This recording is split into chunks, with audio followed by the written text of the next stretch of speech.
트럼프는 우리의 동맹인 한국을 갈취하려 노력했다. 트럼프 대통령의 아나무인격의 방위비 인상 주장에 드디어 미국의 민주당에서도 비판을 쏟아내기 시작했습니다.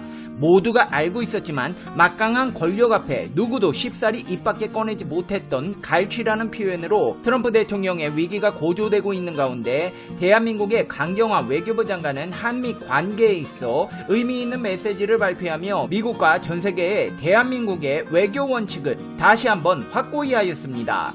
대한민국은 중국과 미국의 갈등에서 양국이 선점해야 할 핵심적인 요소 중 하나로 떠올랐는데요. 이런 한국을 두고 중국과 미국은 이전보다 수위를 높여 노골적으로 우리 편이 되어달라는 요구를 하고 있습니다. 미국과 중국 사이에 낀 대한민국은 과연 어떤 선택을 해야 할까요? 자세히 알아보겠습니다. 팩트TV 팩트체크. 트럼프 대통령 미국 사람들이 보기에도 심해 보였나 봅니다. 미국 민주당이 정강 초안에서 도널드 트럼프 미국 대통령이 동맹관계를 훼손했다고 지적하며 한국과 방위비 분담금 협상에 대해서도 갈취라는 표현까지 사용해가며 강하게 비판했습니다. 정치 전문 매체 폴리티코에서는 최근 민주당 정강정책 초안을 공개했는데요. 80쪽 분량의 이 정강은 당 정강위원회에서 승인됐고 대의원 우편 투표를 거칩니다. 이 정강에 따르면 동맹 재창조 항목에서 도널드 트럼프 대통령은 우리의 적들이 꿈꿔온 방식으로 동맹을 훼손해왔다. 그 결과 오늘날 동맹 시스템은 냉전 이후 최대의 시험에 직면해 있다고 지적했습니다. 그러면서 그는 한반도 핵 위기 와중에 동맹의 방위비 분담금을 극적으로 인상하기 위해 우리의 동맹인 한국을 갈취하려고 노력했다고 지적했습니다. 갈취라는 표현까지 나올 정도라면 수위가 정말 강한 비판이라고 보여지는데요.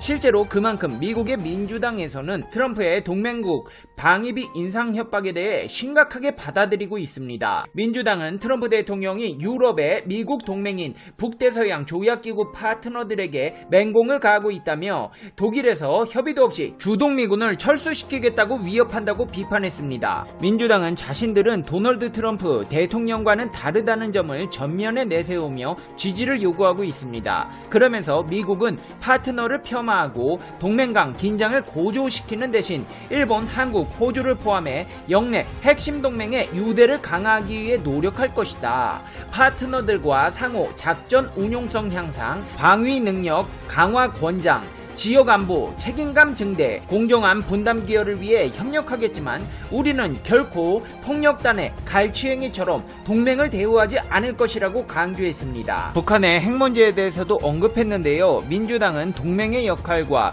외교적 공조의 중요성을 강조해 구체적으로 우리는 동맹과 함께 그리고 북한의 외교를 통해 북한의 핵 프로그램과 호전성에 의해 제기된 위협을 제한하고 억제할 것이라고 적시했습니다. 또 우리는 비핵화라는 더 장기적인 목표를 진전시키기 위해 지속적이고 공조하는 외교 캠페인을 구축할 것이라고 밝혔습니다. 트럼프 대통령 이쯤 되면 알아들어야 합니다. 대한민국을 향한 자신의 방위비 인상 요구가 터무니없었다는 것을.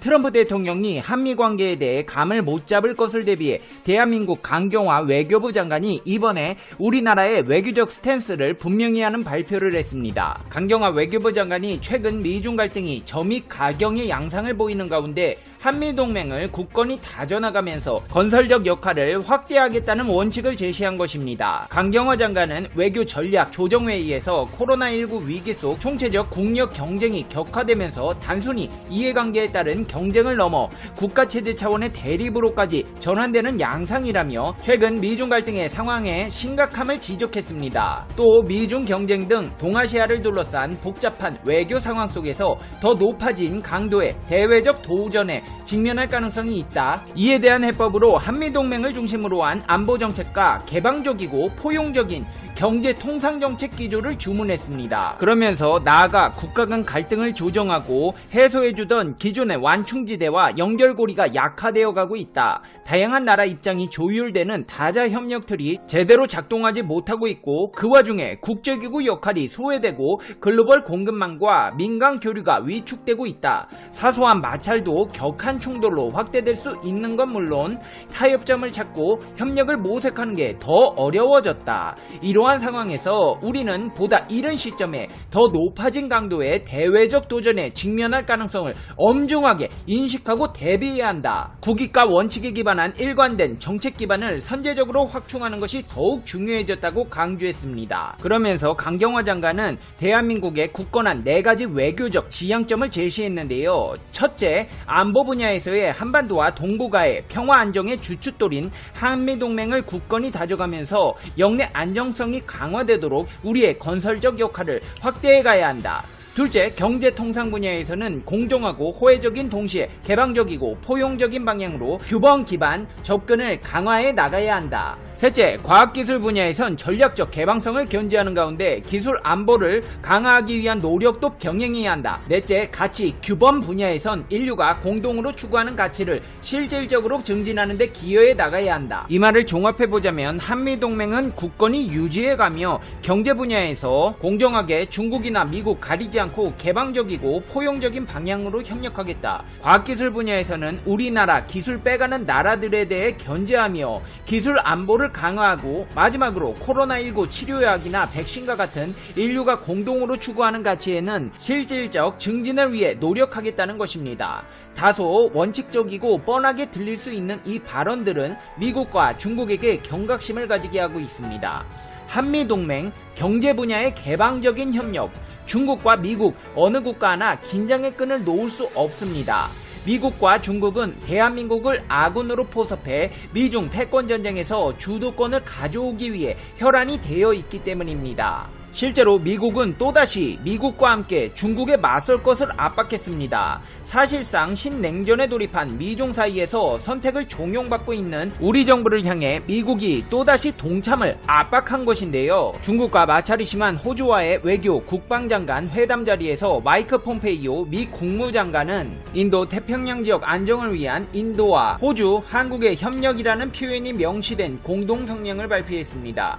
중국에 맞설 국가로 인도, 호주와 함께 한국을 거명한 것인데요. 공교롭게도 이들 모두 미국의 G11 구상에 포함되어 있어 G11 구상도 같은 목적이 아니냐는 분석이 나오고 있습니다. 미국이 이 같은 노골적인 구애로 동맹들의 협력을 요구하고 나서자 중국에서도 발끈하고 나섰습니다. 미중 갈등이 가열되는 가운데 중국 외교부에 따르면 왕이 중국 외교 담당 국무위원 겸 외교부장이 장이브 르드리앙 프랑스 외무장관과의 통화에서 작심한 듯 미국을 무지막지하다고 맹비난하면서 단호히 대응할 것임을 분명히 하며 미국에 대한 불만을 쏟아냈습니다. 왕이 국무위원은 현재 미중 관계가 국제사회의 우려를 자아내고 있다.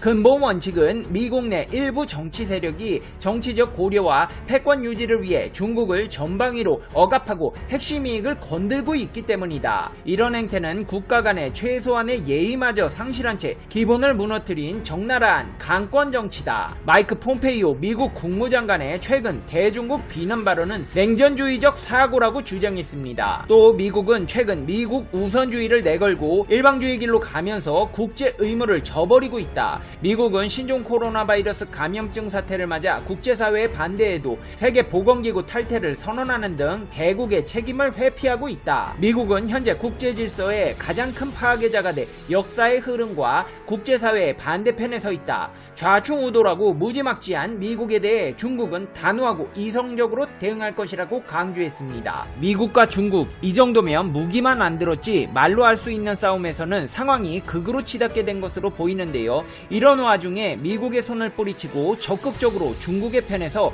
중국을 지지하고 나선 국가가 있어 세간의 이목을 집중시키고 있습니다. 바로 필리핀입니다. 로드리고 두테르테 필리핀 대통령이 의회 연설에서 중국 정부의 남중국해 영유권 주장을 인정하겠다는 뜻을 공식적으로 밝힌 것입니다. 외신에 따르면 두테르테 대통령은 연설에서 중국으로부터 섬을 돌려받으려면 전쟁을 해야 하는데 나는 그것을 감당할 수가 없다. 나는 이 상황을 기꺼이 받아들일 것이다. 시진핑 중국 국가주석과 통화했는데 중국이 백신을 개발하면 우리가 먼저 맞을 수 있게 해달라고 했다. 아니면 우리가 먼저 구입할 수 있도록 해달라고 간청했다며 다소 굴욕적으로 보일 수 있는 발언을 이어갔습니다. 이를 두고 필리핀의 행보가 너무 중국에 굴종적이라는 비판이 쏟아지고 있습니다. 게다가 지금까지 미국의 편에 서서 중국의 주장에 맞서왔던 필리핀이 자신들의 영유권 주장을 돌연 포기하면서 미국의 강력한 우방으로 인식되었던 필리핀의 태도 변화로 동남아시아에서의 미국, 중국의 영향력 균형추가 중국 측으로 기우는 것 아니냐는 관측까지 나오고 있습니다. 2016년부터 재임한 필리핀 두테르테 대통령은 그동안에도